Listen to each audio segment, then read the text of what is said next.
Paz y bien. Un cordial saludo desde la ciudad de Münster, en Alemania, parroquia católica de lengua española, Antonius Kirche. Hasta ahora llamábamos a esta emisión Biblia en Cuaresma, pero ya no, ahora es Biblia en Semana Santa 2021, que va a comenzar, que está comenzando ya en este domingo de Ramos que está ante nosotros, con la entrada gloriosa del Señor en Jerusalén. Vamos a escuchar las lecturas de la palabra del Señor que mañana se van a proclamar.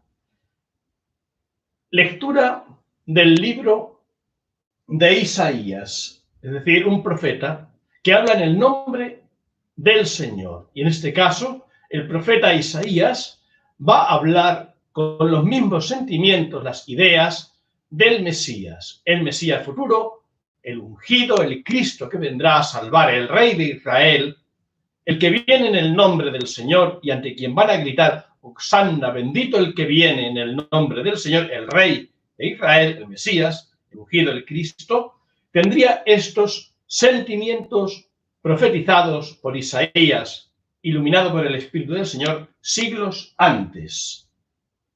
El Señor Dios me ha dado una lengua de discípulo. Por un lado, es Mesías, el Hijo de Dios, pero también al mismo tiempo es discípulo, que debe de aprender en cuanto hombre. Y su padre, ¿qué es lo que le ha dado? Una lengua de discípulo, para saber decir al abatido, al hundido, al que está sin fuerza, al que ha caído, abatido, para saber decir al abatido una palabra de aliento, de ánimo, como es palabra de aliento y de ánimo lo que necesita la humanidad en estos momentos en donde tanto sufrimiento hay. Cada mañana me espabila el oído para que escuche como los discípulos. El Señor Dios me abrió el oído. Yo no resistí ni me eché atrás. Aquí aparece el Mesías explicando sus sentimientos, explicando cómo es. En cuanto verdadero Dios, Hijo de Dios, segunda persona de la Santísima Trinidad, no necesitaba ni aprender nada, pero en cuanto Hijo de María, verdadero hombre, tiene necesidad que su lengua le haya sido dada por el Padre, por el Señor Dios. Y más todavía, que su oído haya estado abierto a la voz de Dios, su oído y su corazón abiertos a la voz del Espíritu. Es decir, el Hijo de María, cuando nace en Belén, ha de ir aprendiendo poco a poco, para cuando llegue el momento definitivo en Jerusalén. Sí, el Hijo de Dios tuvo que abrir su oído al Señor y utilizar su lengua para, como discípulo, dar a otros una palabra de aliento al abatido. También cada uno de nosotros hemos de entrar en esta escuela, en este aprendizaje. Ofrecí la espalda, las mejillas, no escondí el rostro. Aparecen aquí tres elementos, no solo la boca como discípulo para decir la palabra en el nombre del Señor, no solo el oído que se abre para escuchar la voz del Señor, sino que todo su ser estará en función de la voluntad del Padre, cumplir la misión que le va a encargar. La espalda, las mejillas y el rostro de Jesús han sido ofrecidos. Él no se esconde. ¿Pero qué le va a ocurrir a esa espalda suya, a esas mejillas, a ese rostro? Ofrecí la espalda a los que me golpeaban, las mejillas a los que mesaban mi barba. No escondí el rostro ante ultrajes y salivazos. Está aquí describiendo la pasión de Cristo el Viernes Santo, cuando sea azotado su espalda y todo su cuerpo con los látigos de los soldados. El rostro de Jesús, su mejilla, fueron golpeadas y fue ultrajado y lleno de salivazos.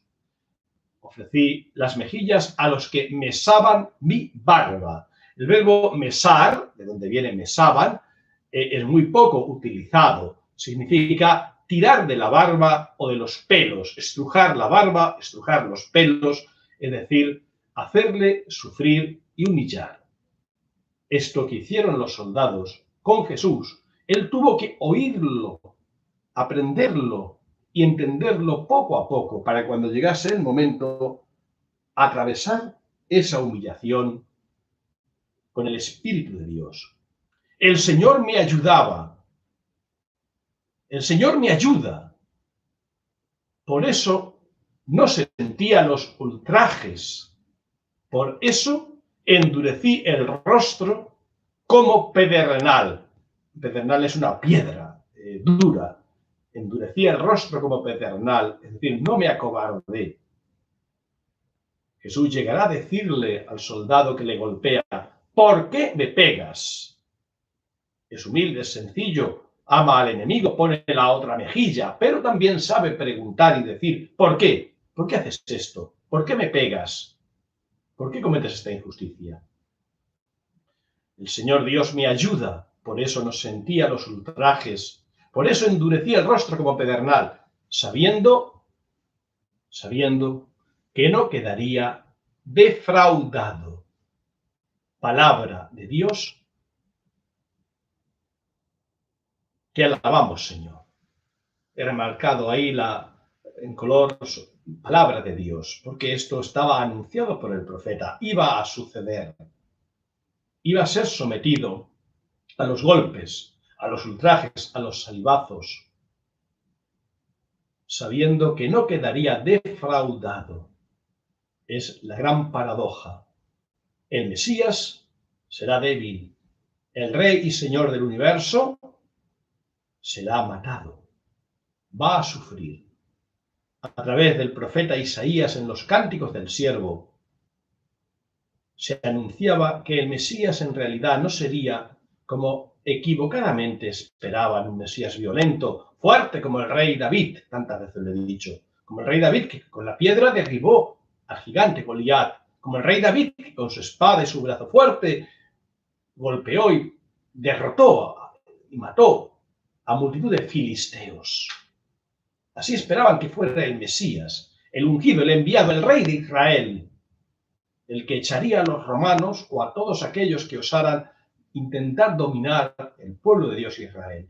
No, el profeta Isaías va a adelantar que muy distintamente va a actuar el Mesías. Pasamos precisamente a la segunda lectura, ya en el Nuevo Testamento, desde la carta del apóstol San Pablo a los Filipenses, ya Nuevo Testamento, ya Pablo conoce el mensaje de la fe, que Cristo murió, que Cristo ha resucitado. Y desde esa experiencia de la muerte de Cristo en cruz y de la victoria resucitada, es que él va a escribir este himno, este cántico, esta poesía, esta alabanza al plan de Dios, pero un plan paradójico, un plan que sorprende, un plan que no es el esperado inicialmente.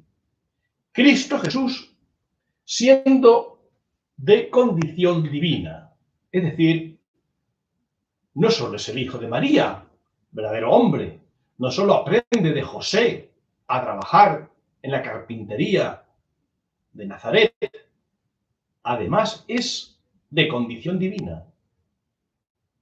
Nace de María, mujer, y como hijo de una mujer es verdadero hombre, pero nace por obra y gracia del Espíritu Santo.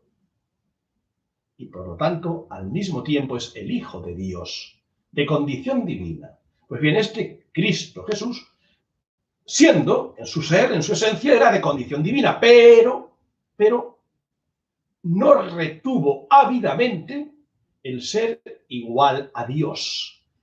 No retuvo, no agarró la divinidad, el ser igual a Dios. Es lo que le propone Satanás en las tentaciones del desierto. Di que estas piedras se conviertan en panes. El poder de Dios divino, demuéstralo. Retén en tus manos ese poder divino, ese ser igual a Dios. Sin embargo, Jesús no convirtió aquellas piedras en panes. Él tenía poder para, con misericordia, multiplicar panes y peces y alimentar así a la multitud. Él tenía poder para transformar el agua en vino. Sin embargo, no viene a utilizar ese poder para sí mismo, sino solo como signo y señal de la misericordia del Padre, que a través de él instaura el reino de Dios, el reino de la misericordia. Pero para sí no utiliza, no retiene ávidamente el ser igual a Dios. No se tira desde lo alto del templo cayendo sin hacerse daño, manifestando así su divinidad. No, no se tira de lo alto del templo, ni tampoco baja de la cruz. No retuvo ávidamente el ser igual a Dios, a pesar de su condición divina. Es el reto que le hacen los sumos sacerdotes, los escribas y fariseos en el Calvario. A otros ha salvado, pues que se salve a sí mismo. Si en verdad es el Mesías, si en verdad es el Hijo de Dios, si en verdad de alguna manera tiene esa condición divina, acababa de decir ante el tribunal del Sanedrín, el Padre y yo somos uno, evidentemente la condición divina de Cristo, si en verdad es así, que baje de la cruz y creeremos en él. Y no bajó de la cruz, porque Cristo no quiere que creamos en él por ese poder y por esa fuerza con la mentalidad humana de obtener un beneficio. No, no bajó de la cruz. Es decir, no cayó en la tentación, en la prueba que le ponen final en el Calvario, que de alguna manera es repetición de la prueba que al principio de la llamada vida pública de Jesús le propone Satanás. Cristo Jesús, repito, siendo de condición divina, dice Pablo, no retuvo ávidamente el ser igual a Dios. Al contrario, exactamente lo contrario, se despojó de sí mismo. Se despojó de su rango, de su categoría, de su condición divina, se despojó, como que renunció de alguna manera a ese poder divino en sí y queda débil. Entre paréntesis, un pequeño ejemplo para entender esto, aunque el ejemplo es un poco tonto, anecdótico, sin mayor importancia, pero puede ayudar para fijar en la mente un ejemplo. A veces hay una fila de personas esperando algo con paciencia, a veces la fila tarda mucho en avanzar, y de repente llega alguien con la cabeza levantada, quizá con los galones puestos en la chaqueta, quizá con una gorra de alguien importante, se salta la fila, adelanta a todos, se pone el primero, y si alguien protesta, oiga, que usted se ha colado por delante de los demás, no espera en la fila su turno. A veces ese mira para atrás y con desprecio le dice, oiga, usted no sabe con quién está hablando. Yo soy, por poner un ejemplo, el teniente coronel. U otro ejemplo, yo soy el ministro del gobierno. U otro ejemplo, yo soy el señor obispo.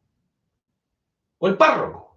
A veces usamos esa condición de párroco, de obispo, de coronel general de los ejércitos, o de inteligente, o de rico, o de poderoso, o de buena fama, utilizamos esa condición elevada, aparentemente elevada, para buscar privilegios, para buscar primeros puestos.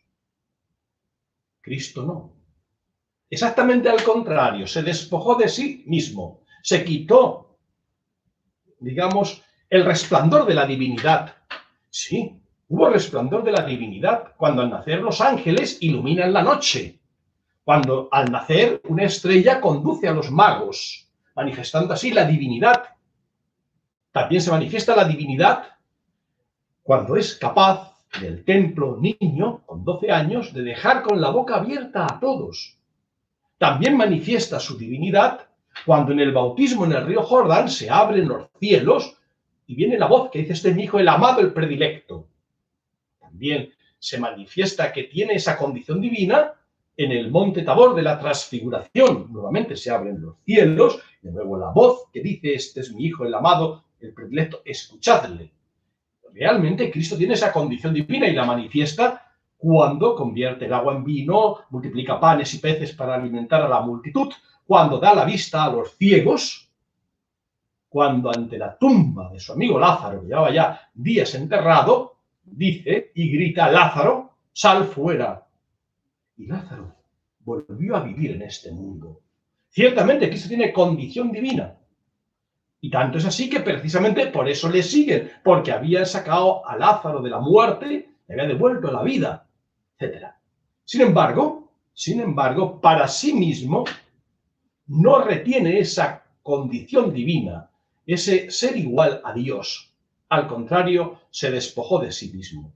El ejemplo que ponía antes, un ejemplo tonto, es como si en lugar de llegar a la fila para saltártela, abusando de tu autoridad, de tu privilegio, de tu estatura, en lugar de llegar revestido de teniente coronel, en lugar de llegar rodeado de escoltas, como van los ministros, en lugar de llegar con la mitra, el báculo y todos los hábitos corales de señor obispo, en lugar de llegar mostrando la apariencia importante, uno se despoja de esa apariencia y viste como un hombre cualquiera, semejante a los demás, como siervo, como servidor, como esclavo, despojándose de esa categoría, despojándose de ese rango, despojándose de los signos de privilegio o distinción. Y por eso, en ese ejemplo, una vez, y pasó literalmente, había una fila en la universidad y había que esperar mucho tiempo, todo el mundo cansado, y unas monjitas con el hábito puesto, que también iban a matricularse en la universidad, ¡ay, que tenemos, la Madre Superiora nos ha enviado! Y se pasaron delante y ocuparon los primeros puestos. Y un tipo con melenas ahí, los curas y las monjas, siempre buscando privilegios. Alguna razón llevaba, ¿no? El pobre hombre, con esa queja. Pero el que estaba detrás de él le dio con el dedito en la espalda. ¿Qué dice? No, hombre, no siempre, no sé. ¿Y usted qué sabe? Dice: yo soy cura y llevo 1 hora aquí en fila detrás de ti, tranquilamente como los demás.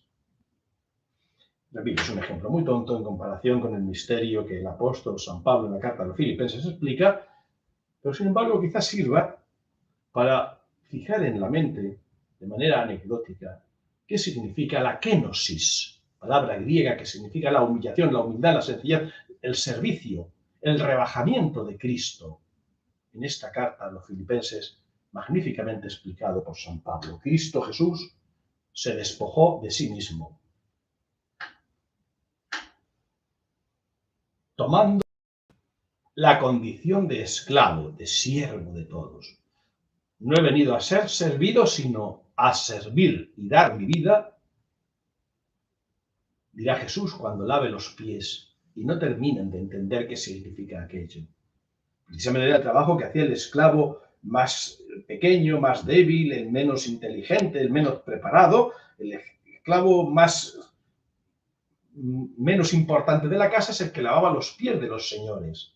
Es el papel que toma Jesús en la última cena, como siervo, como esclavo de todos, hecho semejante a los hombres. Él, que era de condición divina, se hace semejante a los hombres.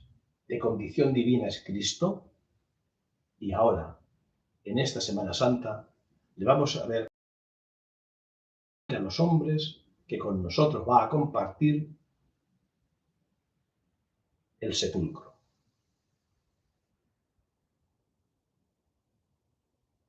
Y así, reconocido como hombre por su presencia, su apariencia, como de hecho van a decir, pero bueno, de Galilea puede salir algo importante. Es un Galileo, allí son campesinos, son pescadores, son gente sin importancia. Desde la capital, Jerusalén, el poder religioso del templo, el poder político, militar, el poder de la gran ciudad, Jerusalén, despreciaba a los campesinos, a los aldeanos, a los pescadores. Era reconocido como un artesano de Nazaret. ¿No es acaso su madre, María? ¿Acaso no conocemos a sus hermanos? Significa familiares cercanos de Jesús. Todos gente humilde y sencilla, artesanos, trabajadores. ¿Cómo va a ser este el Mesías? Era reconocido como hombre por su presencia.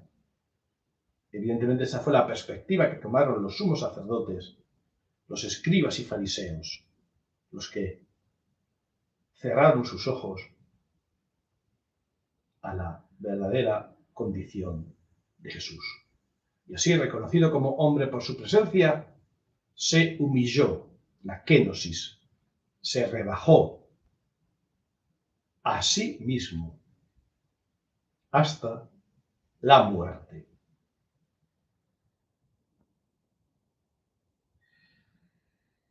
Y una muerte de cruz.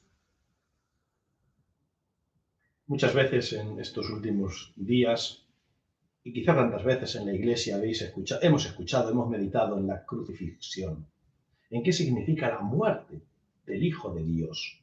Un Dios capaz de no solo nacer para estar con los que nacemos, sino también nuestro Dios es un Dios capaz de morir para estar con nosotros que morimos.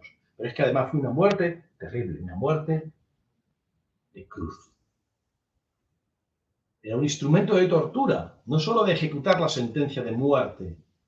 Cuando la sentencia de muerte querían ejecutarla contra un ciudadano romano, contra alguien importante, utilizando la espada, le decapitaban, en un segundo moría.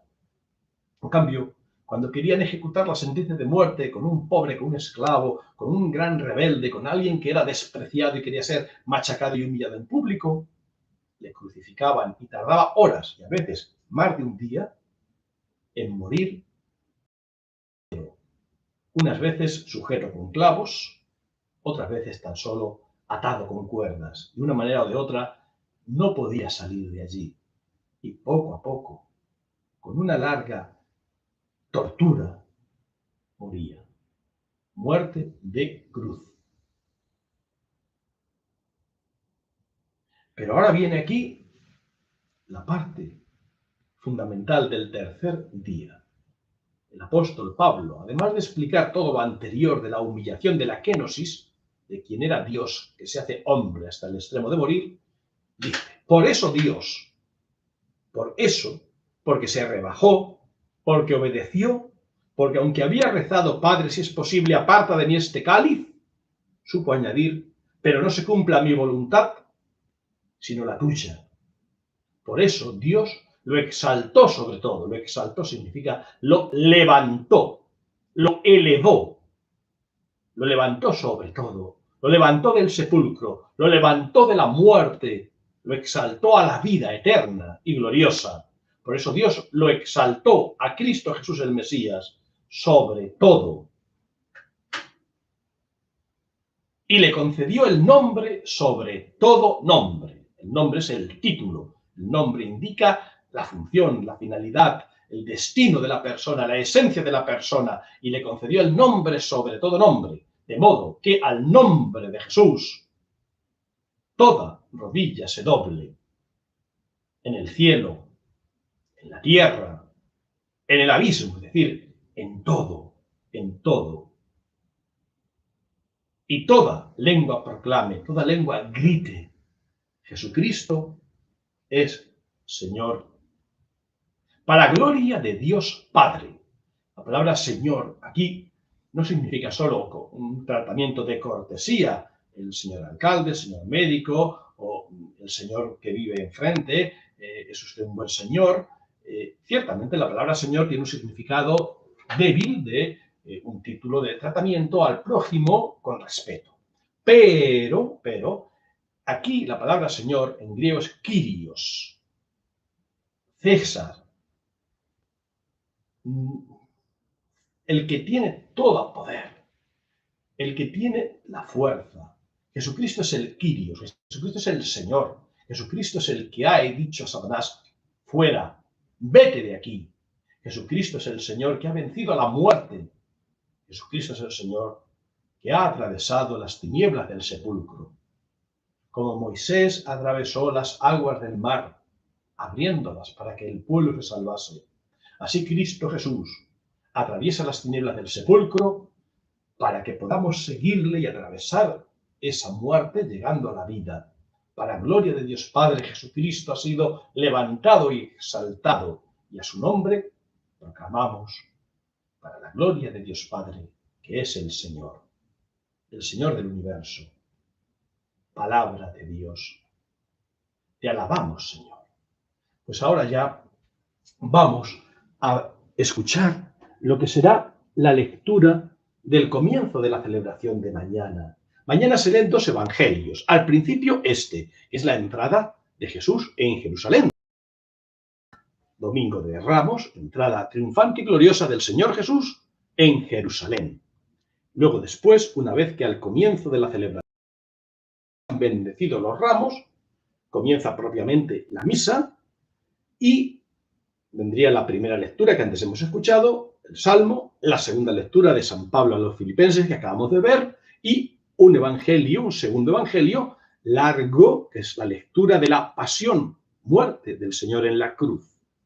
Bien, aquí ahora vamos a ver no ese segundo evangelio de la pasión, sino el que al principio de la celebración se leerá.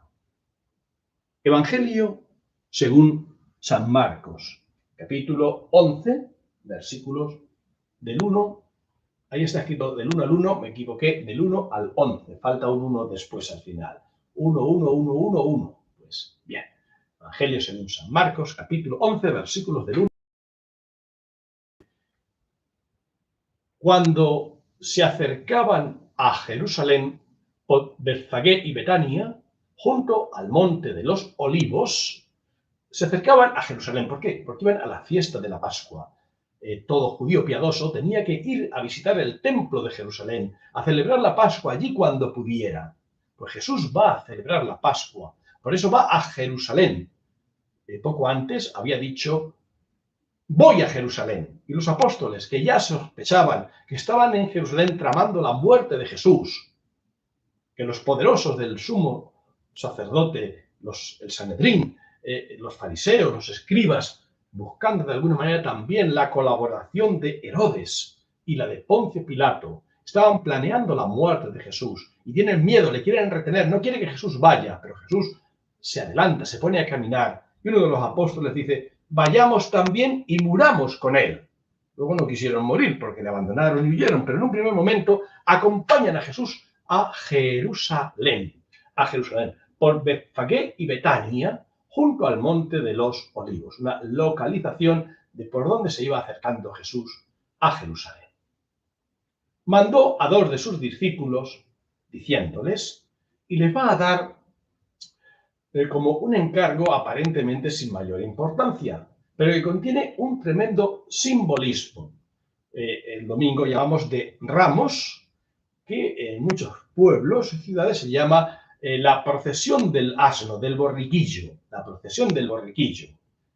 Un pollino, un asno, un borriquito, va a ocupar un lugar muy importante.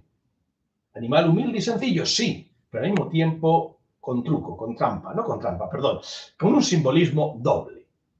Jesús les dice: id a la aldea de enfrente y en cuanto entréis encontraréis un pollino atado. Pollino, un borrico, un asno. Las traducciones varían de unas a otras. Que nadie ha montado todo y traédlo. Va a hacer falta, va a ser necesario. Un pollino es un animal humilde y sencillo, pero al mismo tiempo, siglos antes, un profeta había dicho: a Jerusalén, a Sión, alégrate que viene tu rey, sobre un pollino, sobre un asno, humilde y sencillo y victorioso. Por lo tanto, que Jesús utilice un asno, ciertamente es, como tantas veces hemos explicado, predicando, signo de la humildad del Mesías, sí. Pero al mismo tiempo, en clave, era decir y afirmar: soy el Mesías, porque estoy cumpliendo la profecía siglos antes dicha. El Mesías, el Rey, entrará en Jerusalén en un asno. Y si alguien os pregunta por qué lo hacéis, si alguien no entiende esto, contestadle: el Señor lo necesita, para significar precisamente que Él es el Mesías, humilde y sencillo sí, pero al mismo tiempo triunfante, y que ante Él han de elegir. Por desgracia eligieron fuera, crucifícale. Pero en un primer momento no, sino como veremos, sí que le aclaman. El Señor necesita para provocar una respuesta en su pueblo. Y lo devolverá pronto, porque no tardando mucho, Jesús ya no necesitará el asno, sino que caminará con sus propios pies, cargando el madero de la cruz hacia el monte Calvario. Pero de momento, en este domingo, va a entrar triunfante y glorioso. Va a ser aclamado sobre un asno. Fueron y encontraron el pollino en la calle, atado a una puerta, y lo soltaron. Tal como había previsto Jesús, hubo quien no entendía. Dice, algunos de los presentes preguntaron, ¿qué hacéis desatando el pollino? Ellos les contestaron como había dicho Jesús, y se lo permitieron. Más tarde comprenderían por qué. Llevaron el pollino, le echaron encima sus mantos y Jesús se montó. La gente, la multitud, sus apóstoles, sus discípulos, ponen los mantos, preparan el pollino para que Jesús pueda ir cómodo, para que Jesús esté de alguna manera atendido, cuidado, rodeado de cariño. Más todavía, no solo pusieron encima los mantos para que Jesús fuera subido sobre el animalito, muchos alfombraron el camino con sus mantos. Quien no pudo poner el manto sobre el pollino, lo puso en el suelo. Muchos alfombraron el camino con sus mantos. Otros con ramas cortadas en el campo. Por eso, Domingo de Ramos, ramas, en muchos países se utiliza, igual como en Jerusalén había, ramas de palmera o también ramas del olivo. Aquí en Alemania se utiliza otro tipo de plantas, ya que el olivo no es común, ni hay palmeras, pero cualquier rama de un árbol, rama con hojas verdes, puede ser utilizado y llevado mañana al templo. Llevado mañana al templo. Para recordar lo que hicieron los habitantes de Jerusalén, con ramas cortadas en el campo. Podemos entender este simbolismo si pensamos en un estadio de fútbol, como a veces algunos llevan una bufanda con los colores de su equipo, o grandes banderas con el escudo de su equipo, y lo mueven y lo levantan es una manera de decir, somos de este equipo, somos seguidores y confiamos en el triunfo y nos alegramos. Pues bien, las ramas cortadas en el campo significaba, somos del grupo de Jesús, queremos seguirle, queremos ir detrás de él, le aclamamos, le reconocemos como grande, como importante. Signo de gozo, de alegría, de seguimiento. Ah, amigo. Poco después soltarían las ramas, las dejarían en un rincón y dijeron, no, yo no soy de ese, yo no le conozco. Pedro 3 veces, yo no sé quién es, yo no le conozco. Y los que ahora llevaron ramas para aclamar a Jesús, más tarde las tiraron y las escondieron. Los que iban delante y detrás, rodeando a Jesús, gritaban. Hosanna, bendito el que viene en nombre del Señor. Bendito el reino que llega, el de nuestro padre David. Hosanna en las alturas. Vamos a ver. Jesús, muy poco antes, ¿qué había hecho? Sacar de la tumba a Lázaro, darle la vida. Es algo maravilloso. Fue testigo ya no solo de los milagros y signos anteriores de Jesús, sino de aquel portento. Dice el Evangelio, cuando está narrando la salida de Lázaro del sepulcro ante la voz de Jesús, Lázaro, sal fuera, muchos creyeron en Jesús. Evidentemente, ¿cómo no? Ante aquel signo. Muchos creyeron en Jesús. Punto. Siguiente línea del Evangelio. Los fariseos decidieron matar a Jesús.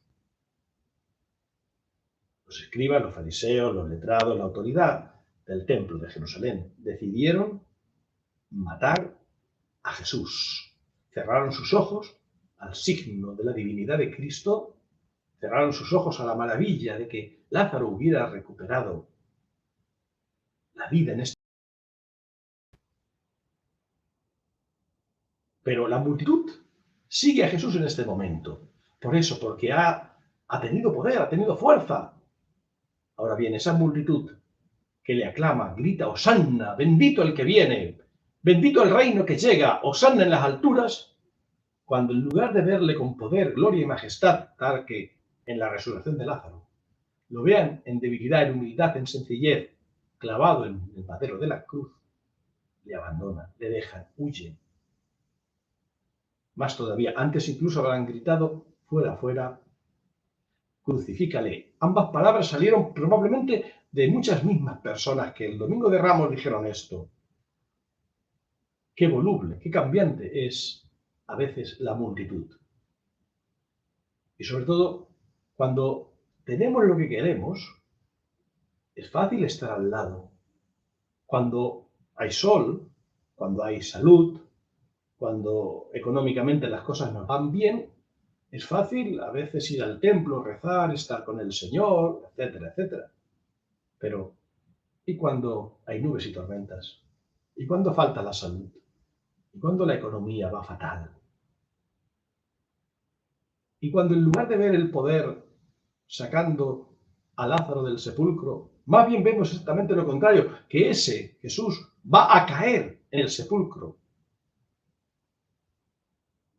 Somos capaces de reconocer también ahí, en la debilidad de la cruz al Mesías. Ojalá así lo sea. Precisamente para eso vamos a vivir la Semana Santa. Para meditar, para pensar, para recordar, para celebrar.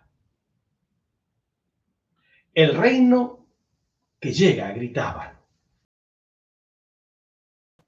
El de nuestro padre David, el rey David, Jesús de la familia de David, por eso nace en Belén, donde también David había nacido, y allí fue por nacer el empadronamiento.